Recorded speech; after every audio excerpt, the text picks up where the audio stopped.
नमो नारायण भक्तों, स्वागत है आप सभी लोगों का। आज मैं काफ़ी दिनों बाद वीडियो डाल रहा हूं क्योंकि आजकल थोड़ा व्यस्त था। पहले नवरात्रि थी तो नवरात्रि में साधना में व्यस्त था। उसके बाद जैसे कोरोना बढ़ रहा है दिन प्रतिदिन, उसके लिए मैं रोज विशेष रूप से एक हवन कर रहा हूं। प्रार्थना कर रहा हूं कि इस बीमारी से जल्द छुटकारा सभी को मिले। तो आज हम इस बारे में चर्चा करेंगे कि किस प्रकार से भगवान की प्राप्ति हो सकती है। कोई भी इष्ट देव हो आपके, कोई भी भगवान, जैसे हर किसी के अलग अलग इष्ट देव होते हैं। कोई शिव जी को अधिक मानता है, कोई विष्णु जी को अधिक मानता है, कोई श्री कृष्ण को अधिक मानता है, तो कोई माता को अलग मानता है। तो कोई भी भगवान हो, उनकी प्राप्ति किस प्रकार से की जाए। मनुष्य कभी भी किसी अपनी शक्ति के बल से भगवान को प्राप्त नहीं कर सकता कि वो कुछ ऐसा करे और भगवान आ जाए, ऐसा संभव ही नहीं है। भगवान मात्र कृपा से ही प्राप्त होते हैं। यदि भगवान की कृपा तुम्हारे ऊपर है तो जरूर भगवान प्राप्त होंगे ही होंगे, या कोई संत महात्मा जो भगवान को प्राप्त कर चुके हैं, वह व्यक्ति तुमको भगवान की प्राप्ति करवा सकता है। क्योंकि जो व्यक्ति के हाथ में कोई चीज हो, वो उस चीज को देने योग्य भी रहता है। अगर किसी व्यक्ति के हाथ में कोई चीज ही नहीं है तो वो कभी उसको जीवन में दे नहीं सकता। आज के समय में भी बहुत संत, बहुत महात्मा हैं जो कि भगवान को अपनी आंखों से देखते हैं, और ये मात्र साधना बल, जप बल, भक्ति बल, इनसे प्राप्त हुआ है और कुछ नहीं। भगवान की सेवा कर, भगवान को निरंतर रूप से उनका नाम जाप करके उनकी प्राप्ति की जा सकती है। ऐसा कोई भी तरीका नहीं है कि व्यक्ति सोचे कि मैं ये कर लूं और मुझे भगवान प्राप्त हो जाए एक दिन में, 2 दिन में। नहीं। बड़े से बड़े महात्मा सालों लगा देते हैं भगवान की प्राप्ति के लिए, पूरा जीवन अपना लगा देते हैं।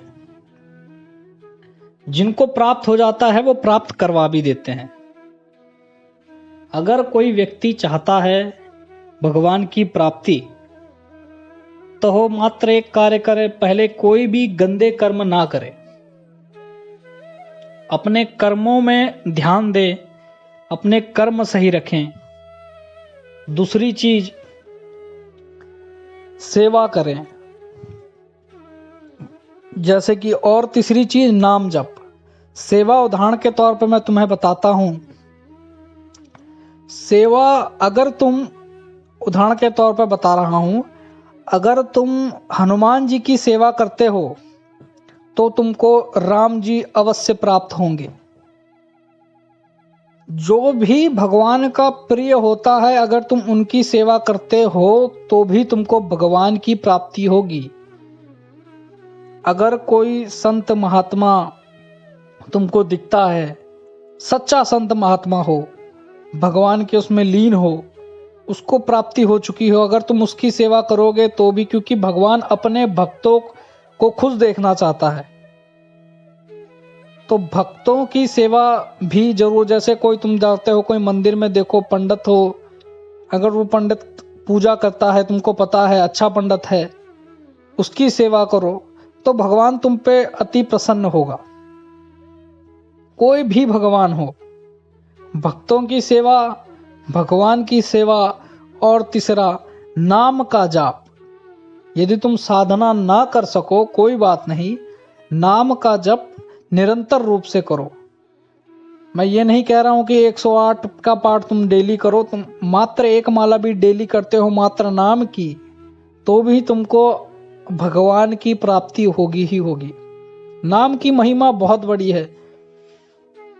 इसके ऊपर मैं एक विशेष चर्चा करूंगा कि नाम की क्या महिमा है। मात्र नाम भी अगर कोई निरंतर रूप से भगवान का लेता है तो उसको विशेष रूप से 101% भगवान की प्राप्ति होगी ही होगी।